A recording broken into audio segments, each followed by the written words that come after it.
this. My college football contender pyramid that I've been rolling out week after week. It looks pretty pretty, but I'm going to go more into teams because I went on TikTok and I was limited to 10 minutes. This will not be limited to 10 minutes, so let's get into it.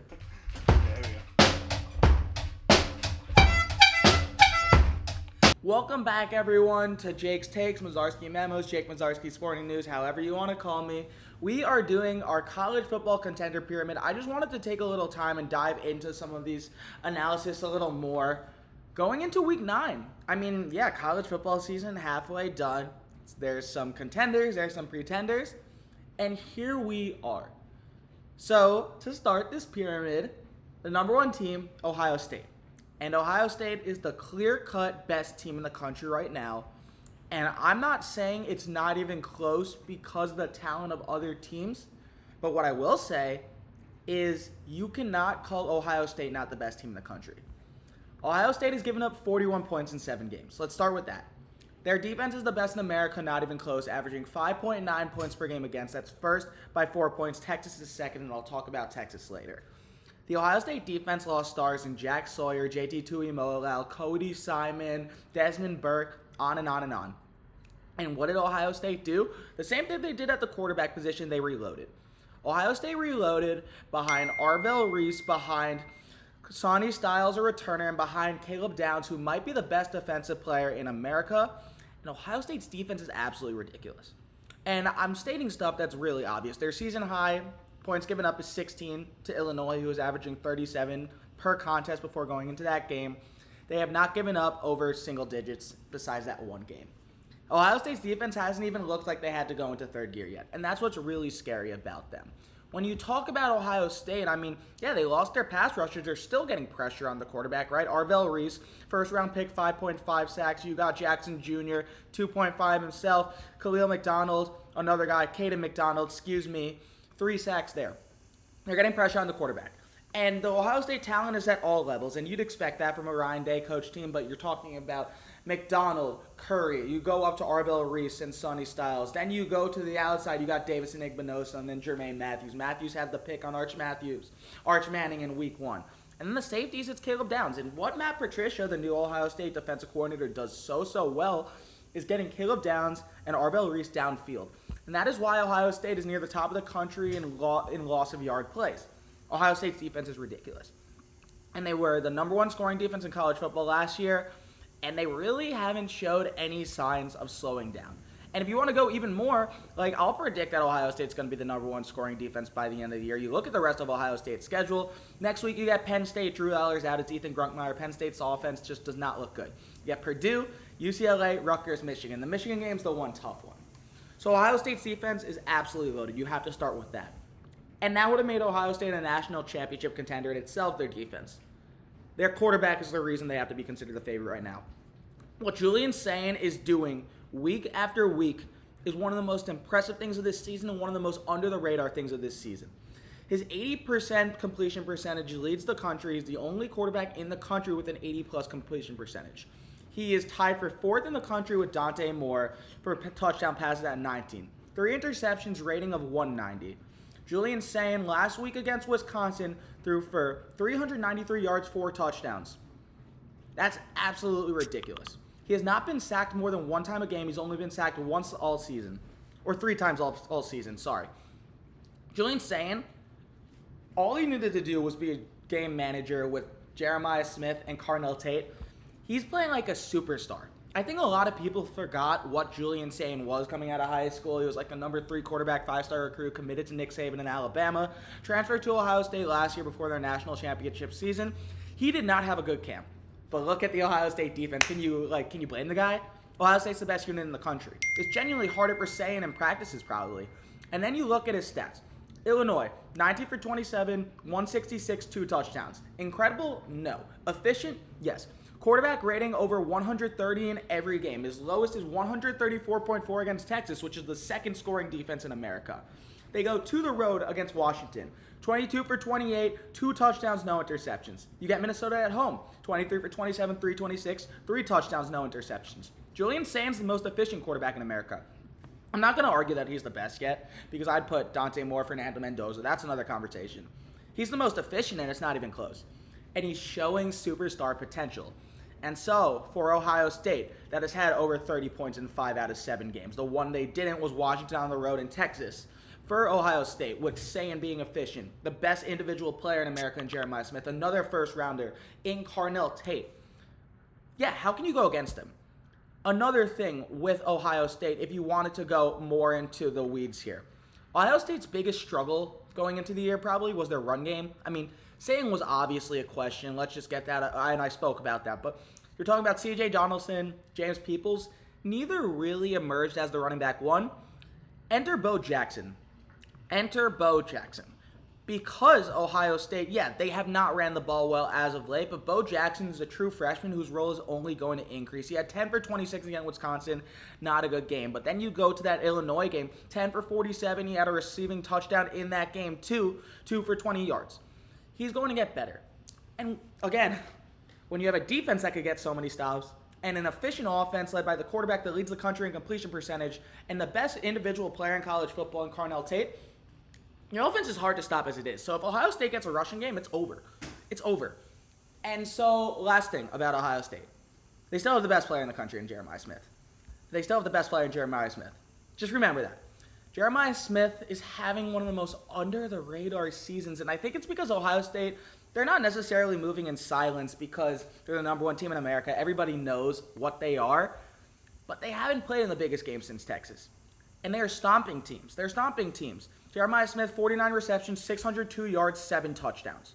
Jeremiah Smith is top 10 in America in receiving yards, or he's right outside the top 10, Top 10 in touchdowns. I mean, what else do you want from the guy? And this is when he's getting double teamed. And that's why Carnell Tate has been so good too, right? You're talking about Carnell Tate, 587 yards, 34 receptions, 6 touchdowns. Is this the best wide receiver duo in America? Yeah, and you could talk about Carnell Tate's talent, and I will. But it's Jeremiah Smith.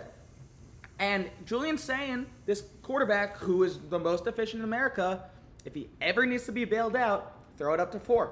And that's what he's been doing.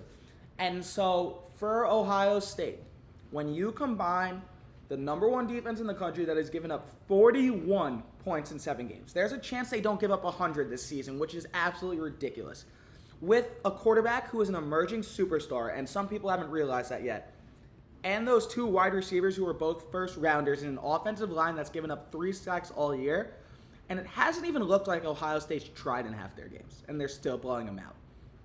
They are the best team in America right now, and they're absolutely the number one contender. Let's start with that.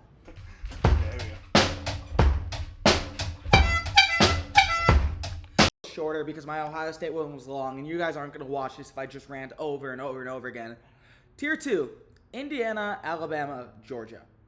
So number 2 is Indiana, and Indiana has a very, very, very, very, very strong case for the second best team in the country.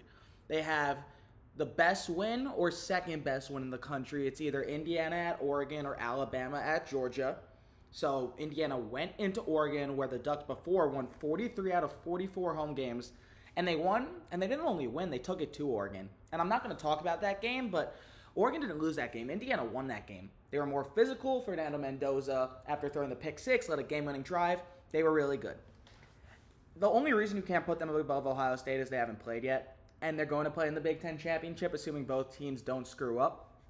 But let me give you a little bit on what Indiana is. I just spoke about Ohio State and what makes them so good. Efficient quarterback in Julian Sayin for Ohio State. Indiana, Fernando Mendoza, who's the favorite to win the Heisman. Fernando Mendoza has been absolutely incredible. If I'm telling you something new, you probably haven't watched college football. Fernando Mendoza has been one of the best players in the country this season, and that is why he's the favorite for the Heisman Trophy. 73% completion percentage, 21 touchdowns, 2 interceptions, 1.7K yards. Mendoza's been lighting it up. That's obvious. Running backs, right? I mean, I talked about Ohio State's running game. Indiana has Roman Hemby. Roman Hemby's great. Wide receiver duos, Jeremiah Smith and Carnell Tate are great. Elijah Surratt and Omar Cooper Jr. might be right there. Elijah Surratt caught the game-winning touchdown against Oregon 2 weeks ago. He's been one of the best receivers, not only in the Big Ten, but in the country. He leads the conference, or he leads the country, rather, in receiving touchdowns with 9. And Omar Cooper Jr. right there with 7. Then you go to the defensive side, or let's go offensive line. Offensive line's good too. Fernando Mendoza does not get pressured. He does not get sacked, whether that's a product of him getting the ball out quickly or it's just Indiana's line being good. Indiana's built in the trenches. Defensively, Ohio State, 5.9 points per game. Indiana is 4th or 5th at just over 10. And then you go players too. I mean, let's throw out Aiden Fisher. He's the anchor of that Indiana defense too. And then coaching Ryan Day and Cignetti might be the 2 best coaches in the country. Indiana's really good. And last year, the biggest gripe against Indiana was they couldn't beat the big opponent, right? They had 1 loss on the regular season, and it was to Ohio State and Columbus, and they got killed in that game. Notre Dame, while that game looked close towards the end, Notre Dame killed them. Notre Dame went up 17-0 in the playoff. This year, Indiana went into Oregon and beat them. That's impressive. That is one of the hardest places to win in college football, and they beat them, and they led nearly the entire game. So absolutely impressive. Indiana, they're going to run the table, assuming they don't screw up. Mendoza's one of the best quarterbacks in the country. Sig's one of the best coaches in the country. That defense is good. Cooper and Surratt, very, very, very elite. Surratt's going to be a first-round pick come April. Indiana's really good. The other 2, Alabama and Georgia. So you got to put on Alabama before Georgia, and that's because they beat them. If you weren't going to say Oregon losing to Indiana or Indiana beating Oregon's the best one in the country, it's got to be Alabama beating Georgia in a place where Georgia didn't lose since 2019. That is just very, very impressive in the way Alabama won that game, holding a Georgia offense that scored over 40 points 2 weeks ago against Tennessee. Alabama holds them to 21. Alabama starts games well. They have 2 very impressive wins on the road, too. If you want to make it even bigger, they went to Missouri and beat them, too. That is ridiculously impressive for an Alabama team that lost to Ohio State. Or not Ohio State, Florida State. Jesus, what's my problem? To start the season, Ty Simpson's been great. 70 completion percentage, 1.9K yards, 18 touchdowns, 1 interception. So he doesn't turn over the ball. Alabama always wins the turnover battle, and that is very, very impressive. And this is an Alabama team keeps getting better and better week after week, and it's the little things, right? You talk about that final play of the first half against Tennessee, which was the highest scoring offense in America going into the game. Alabama limited them, and that game could have been 16-14, but they made a play. They made a play, picked off Joey Aguilar, returned it the other way. Now it looks like a blowout. And Alabama, you could look at their games and go, it is the little things of why they are winning. Because it really is. If you look at Alabama's schedule and all of their big wins, the Florida State loss aside, their past 3 wins are the ones I'm focusing on. Past 4 actually, all good SEC teams. Georgia. Went into Georgia, threw the first punch with the touchdown, threw the second punch to make it 14-0. Played ahead of Georgia that entire game. And I've said on here, Georgia could have won that game if they didn't go for it on those 2 4th downs in the red zone. But they did. And you know what Alabama did both times? They stopped them. The next week, right? Alabama versus Vanderbilt. Vandy went into South Carolina and kicked the crap out of them. Went into Blacksburg and kicked the shit out of Virginia Tech. Again, not as good teams. But Vandy, undefeated, one of the best Vanderbilt teams we've ever seen. Alabama, they picked off Diego Pavia once. And once again, it was in the red zone. If that goes a different way, Vandy could win that game. But it didn't go a different way. Same thing goes for Missouri. Alabama played ahead those games. And the common thread is their offense is efficient and plays well. And then Bo Prabula has a chance to go on a game-winning drive, and he throws an interception. And then last week against Tennessee, you see it. It's the little things. Kalen DeBoer, I don't know if it's his coaching or not. It has to be. But they make the plays to win football games, and that's what good football teams do. And I talk about this in my NFL coverage too, or college football. Good teams find ways to win games, and Alabama's found a way to win the game. Has it been pretty? No. Has it been close sometimes? Yeah, absolutely. But they've won and won. And they've won 6 straight, and they keep getting better. So Alabama right there. Georgia. I know I just used the opposite logic when talking about Alabama, but if Georgia converts on those 2 4th and goals and beats Alabama, I'm here talking about them as the 2nd best team in the country, and most of America is. Are they better than Indiana? No. The name, of course, will say Georgia if they were undefeated, but I'm talking about a complete hypothetical. But what I'm not talking about is Georgia is an absolutely resilient team whose one loss is to one of the best teams in the country in a game they could have won. And they went into Tennessee and beat them. They went into Auburn down 10-0, came back, won 20-10. Then the Ole Miss game at home, Ole Miss's offense was just carving them up like a hot knife on butter. You know what Georgia did in the second half? They shut them down. They really did. Georgia, if I'm looking at the box score right now, and I can't even find the full thing because I'm just all over the place right now, Ole Miss had 28 points in the first half. And then Gunnar Stockton threw 4 touchdowns. And Georgia's offense went, we can win games based on our offense. And that's what they did against Tennessee, too. And Georgia, once again, Ole Miss has one of the worst rushing defenses in Power 4. Georgia ran for 221 yards on the ground. Ole Miss's passing offense, one of the best in the country this year. Georgia outpassed them, 289 to 263. And they got the stops necessary, just like they did against Alabama. They held Alabama to 0 second-half points in that game. They still lost. That's not the defense's fault. I understand the Georgia defense has not been good this year. But you know what Georgia's done so well this season? Responded. They are the most resilient team in college football, and it's not even close. And even when the defense has a bad first half, they respond. You saw it against Tennessee, where they got that stop in overtime, and where they got that stop, and the Tennessee kicker missed the field goal. You saw it against Alabama when you're down 24-14. Sure, they lost that game, but they held Ty Simpson to 0 points in that half. You saw it against Ole Miss, where Ole Miss got boxed as the game went on. They really got boxed as the game went on. Their last points came in the third quarter. The fourth quarter, Georgia outscored them. Oh gosh, I'm terrible at math. 17-0. Impressive. Georgia, when you look at their schedule, they're going to be favored to win all their games. They get Florida without Billy Napier at Mississippi State. The big one, it's either Texas at home or Georgia Tech on the road. Georgia Tech on the road is the tough one, obviously. And I could talk about that more when that game happens. But how could you pick against Georgia and Kirby Smart when there's so much coaching uncertainty? Kirby Smart and Georgia winning games is the one certainty. Georgia's really good. Tier 3 now. We got Oregon, Texas A&M, Miami, Georgia Tech, Notre Dame. Let's start with Oregon, right? The win against Penn State keeps getting worse, but Oregon's a damn good football team. 750 yards of total offense against Rutgers in that bounce-back game. Does anybody want to play Oregon? Really, with Dante Moore, with Evan Stewart coming back, with DeCorian Moore being the best freshman wideout in the country, a defense that allows under 20 points per game, knows how to stop people, knows how to turn the ball over. Dan Lanning is an absolute psycho. No, I don't think anybody wants to play Oregon. They could finish 11-1 when you look at their schedule. They're going to be favored in all their games. The Indiana loss, like I said, it says more about Indiana winning than it does about Oregon losing. I think it just shows Oregon was beatable, and I'll concede that because I thought they weren't for a factor. Dante Moore's really good. Dan Lanning's really good. When Oregon goes 11-1, misses the Big Ten championship, there will be a case for them to be one of the top 4 seeds. Does anybody want to play Oregon? Ohio State doesn't. Indiana doesn't again, especially after what happened in the playoff last year when Oregon got rocked. So that's Oregon. Next, Texas A&M. Biggest Texas test tomorrow against LSU, but Texas A&M, I mean, number 3 in the country, their highest ranking in so long. They won with their offense for once against Arkansas with Marcel Reed throwing for 280 yards, 3 touchdowns. They ran the ball well with Ruben Owens the second, 69 yards, 2 touchdowns, right? You're talking about Mario Craver, Casey Concepcion might be the best receiving duo in the country, and I know I've used that term a lot, but there are a lot of good ones. Yeah, A&M's really good, and their defense is really good. They didn't look great against Taylor Green, but Taylor Green is just a freak. You look at what A&M has been able to do. Held Mississippi State to 9, held Auburn to 10. Notre Dame, yeah, sure, they won the game with the offense. But they look good. And their third down defense is among the best in the country. So A&M's right there. The LSU game is going to be very telling, and it's all going to be very telling for an Aggie team that faces a tougher stretch, right? At LSU, at Missouri, at Texas. If you win one of those games, you're in the playoff. So win one. Because you are better than LSU. Your roster's better. It is. A lot of people are sleeping on Texas A&M, but not anymore. Miami, I'm not going to overreact about Miami losing to Louisville. I think Miami needed to lose to Louisville. You look at the way Mario Cristobal's teams have lost the past few years. Syracuse, the Georgia Tech game 2 years ago. And those have been reasons Miami's fell out of the playoff. You lose to a Louisville team that's now ranked and talented, and you lose by 3 when Carson Beck throws 4 interceptions.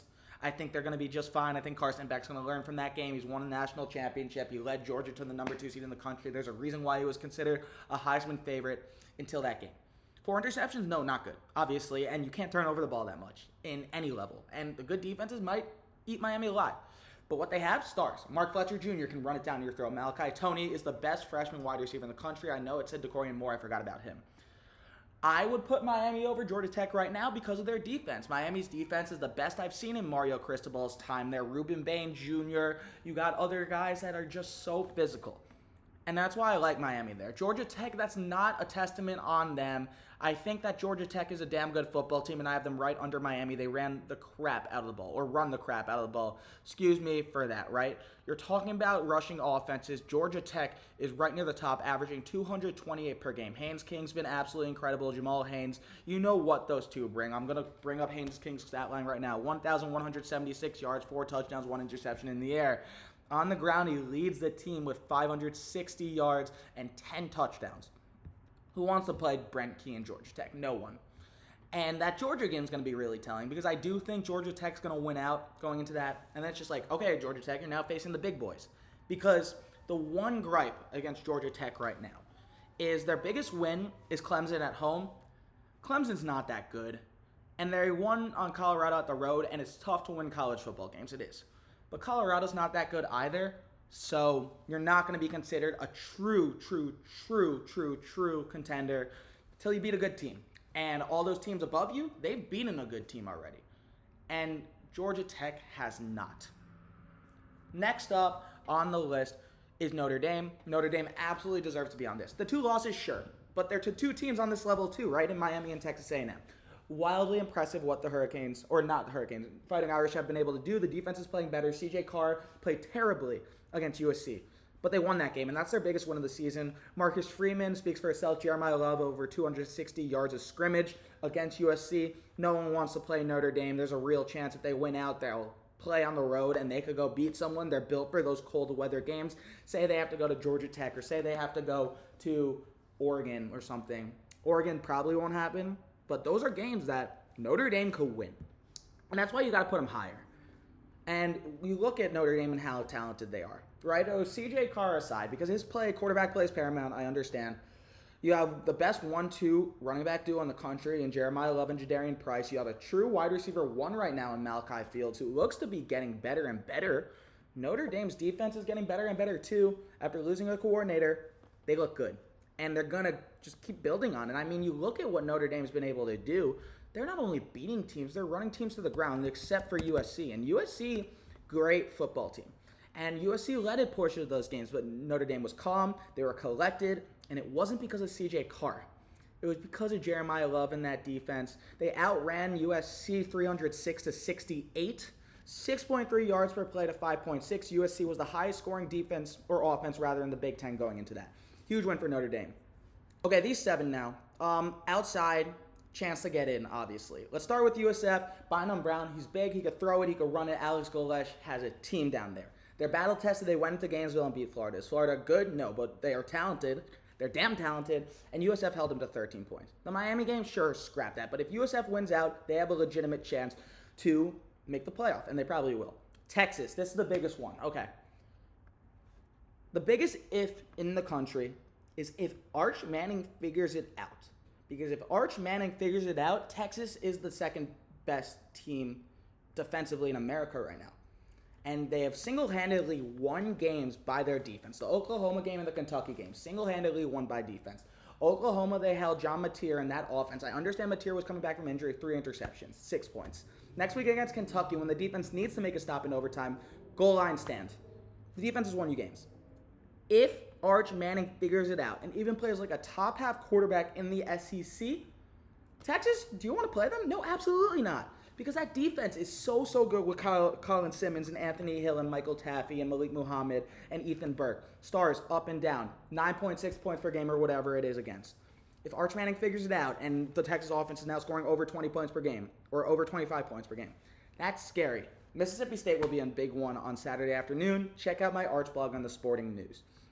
Ole Miss, yeah, 1 loss to Georgia on the road. It's a good loss, right? Ole Miss is going to have their chances. They play Oklahoma, another huge one. What I will say about this, Trinidad Chambliss is good. No matter how good Ole Miss's offense is, if you have the 14th best rush defense in the SEC, you're not winning games because there are teams like Georgia, Alabama, Missouri with Ahmad Hardy. They're going to run all over you. Tomorrow, you got Oklahoma. Mateer uses his legs. Jaden Ott's good. We'll see what happens there.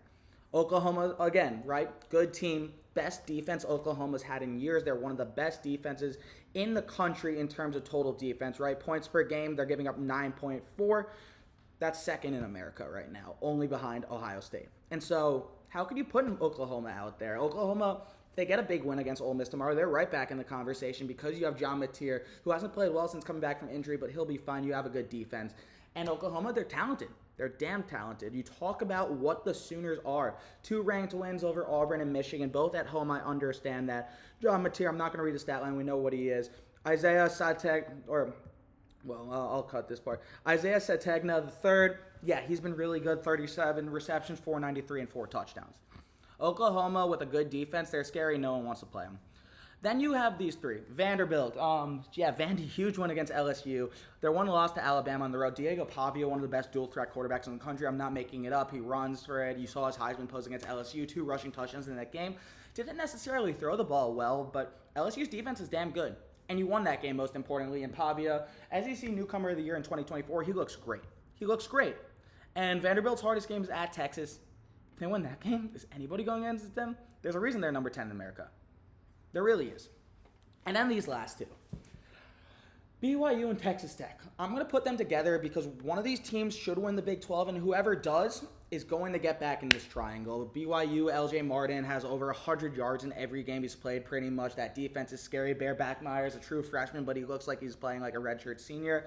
They won the Holy War against Utah. They looked really good. Texas Tech also beat Utah, but they have a question mark at the quarterback position. Will Hammond, the backup, played last week in their loss to Arizona State, and the loss to Arizona State is going to get overshaded. This is a team that was really good and still really good and really talented. You lost that game by 1 possession. They'll be fine. So maybe even I could put Arizona State in there, but they've lost 2 games. But the biggest thing between Texas Tech and BYU is which team's going to figure out the quarterback situation, because Texas Tech's defense is really, really good. Jacob Rodriguez might be the best linebacker in the country. BYU, they allow less than 20 points per game too. But you're talking about Will Hammond and Bear Backmeyer. Whichever one of them steps up, that's who's going to win the Big 12, because you need a good quarterback to go far in college football, obviously. And both these guys have been fine, but they haven't been incredible. So who's going to emerge? Is it going to be LJ Martin and the Cougars, or is it going to be Will Hammond and Texas Tech? That's what we're going to see. And